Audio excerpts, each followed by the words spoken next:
Bonjour à tous. Aujourd'hui, nous allons visiter ensemble le siège social du SIESM. Le syndicat intercommunal des énergies de Seine-et-Marne assure l'ensemble des travaux d'électrification pour plus de 200 communes adhérentes. Mais je ne serai pas seul. Sally, la petite voix, va m'accompagner pendant toute la visite. Hé, Sally, tu es là? Oui, Fred, c'est bon, je suis prête, on y va. Mais dites donc, il est flambant neuf ce bâtiment. Eh oui, Sally, les travaux ont été terminés en 2011.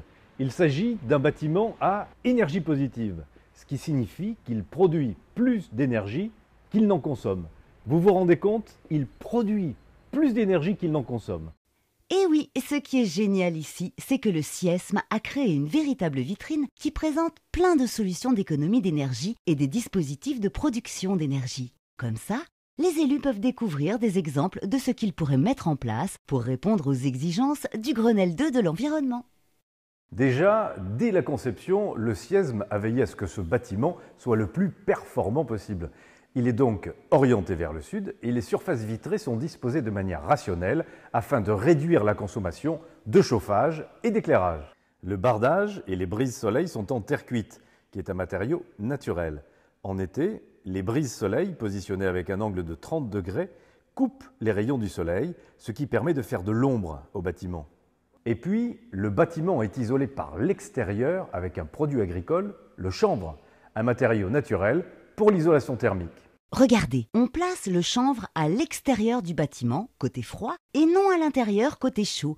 Comme ça, le chanvre ne fait pas écran entre l'intérieur du bâtiment et les murs et ça réduit les déperditions thermiques. Donc, en hiver, dans une pièce chauffée, les parois stockent la chaleur et la restituent si l'ambiance intérieure se refroidit. À l'inverse, en été, dans une pièce rafraîchie la nuit, les murs captent la fraîcheur et la restituent pendant l'heure chaude. Ce qui évite du même coup le recours à la climatisation. C'est le principe de l'inertie du bâtiment. Le SIESM a également pratiqué des tests d'infiltrométrie afin de vérifier l'étanchéité à l'air du bâtiment. Exactement, Fred. On fait ces tests avec un gros ventilateur et une toile de nylon installée sur la porte d'entrée. Après avoir obstrué toutes les bouches d'aération, le bâtiment est mis sous pression. Cela va ainsi permettre de mesurer le volume des infiltrations parasites. Ces fuites sont ensuite repérées avec des fumigènes pour pouvoir être colmatées.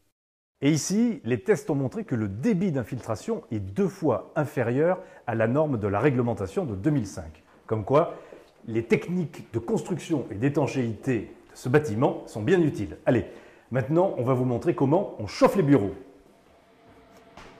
Ça fonctionne avec une pompe à chaleur reliée à des sondes géothermiques. À proximité du bâtiment, le SIESM a installé 11 sondes verticales. À travers celles-ci, de l'eau circule jusqu'à 90 mètres de profondeur et vient capter la chaleur de la terre. Cette eau est transportée jusqu'à un échangeur dont le rôle sera d'extraire de la chaleur l'hiver et de restituer de la fraîcheur l'été pour la transmettre dans le circuit des planchers, de la ventilation et des radiateurs. Ce dispositif utilise donc 75% d'énergie tirée de la terre et 25% d'énergie électrique. Ici, on parle bien de pompe à chaleur eau. Il faut savoir que cette pompe à chaleur ne fonctionne que pour la partie bureau. Cette grande salle de réunion est équipée d'une autre pompe à chaleur. Il s'agit d'une pompe à chaleur air-air. Celle-ci va extraire la chaleur contenue dans l'air extérieur pour la réinjecter à l'intérieur. Un système qui va également permettre la ventilation de cette grande pièce. Mais regardons maintenant comment cela se passe dans le reste du bâtiment. La ventilation permet l'aération des locaux en évacuant l'air et en le renouvelant par de l'air frais. Le renouvellement de l'air peut représenter jusqu'à 30% de la consommation de chauffage. Une ventilation double flux avec récupération de chaleur sur l'air extrait permet de réduire de 50 à 60% les déperditions. Oui, c'est vrai, Fred. La ventilation double flux est constituée d'un échangeur qui permet à l'air ambiant des bureaux, qui va être rejeté à l'extérieur, de céder sa chaleur à l'air neuf entrant, qui est ainsi préchauffé sans que ces deux flux d'air soient mélangés. Et il faut ajouter que cette technique est optimisée par un système de puits qu'on appelle canadien en hiver et provençal en été. Le puits aspire l'air extérieur qui est transporté à un peu plus d'1 mètre de profondeur.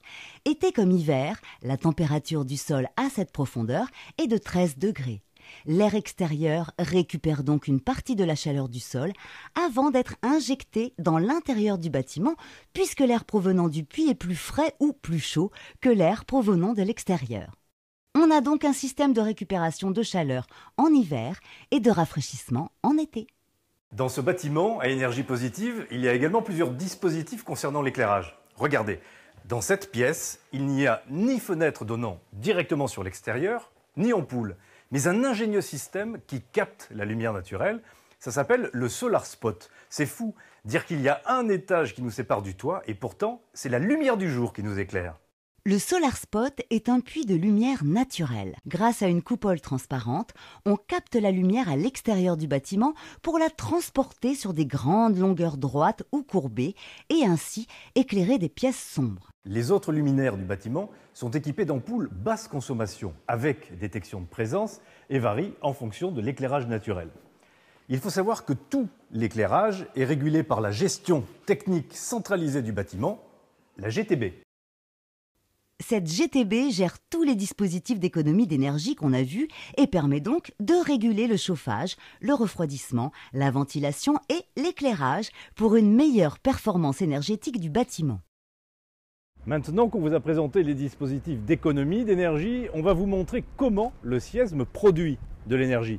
Nous sommes maintenant sur la terrasse et ça, c'est un chauffe-eau solaire qui couvre une partie des besoins en eau chaude du bâtiment. L'énergie récupérée par les panneaux solaires est absorbée par un fluide dit caloporteur. Ce fluide circule dans des canalisations jusqu'au ballon d'eau chaude où il restitue la chaleur. Le ballon stocke l'eau chaude produite et assure ensuite les besoins du bâtiment.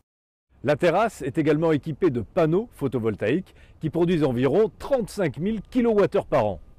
Le fonctionnement des panneaux photovoltaïques repose d'abord sur le matériau dont ils sont constitués, le tellurure de cadmium. Ce matériau cristallin a une propriété indispensable à la production d'électricité. Il est semi-conducteur. Lorsque les photons de lumière heurtent la surface des cellules, ils mettent en mouvement les électrons contenus dans le tellurure de cadmium, ce qui génère un courant électrique recueilli au sein des cellules par de fins fils métalliques. Les cellules branchées en série produisent ainsi un courant continu, converti grâce à un onduleur en courant alternatif compatible avec le réseau d'électricité. Et cette électricité est vendue à EDF. Au Siesme, on utilise aussi le photovoltaïque pour recharger des véhicules électriques. Regardez, ça se passe ici, dans cet abri. On branche la voiture à la borne et ces batteries vont se recharger grâce au courant électrique produit par les panneaux photovoltaïques et par cette éolienne. Les pales, en tournant grâce au vent, entraînent un axe relié à un alternateur et cet alternateur produit de l'électricité, jusqu'à 4000 kWh par an. L'énergie de l'éolienne sert en priorité à recharger les véhicules électriques, mais en l'absence de besoin pour les voitures, l'énergie est transférée au bâtiment. Et voilà, la visite est terminée. Vous avez découvert un bâtiment qui produit plus d'énergie qu'il n'en consomme. Ça m'a donné envie, moi aussi, de préserver la planète. Allez, je vous laisse, moi je rentre en vélo électrique. À très bientôt.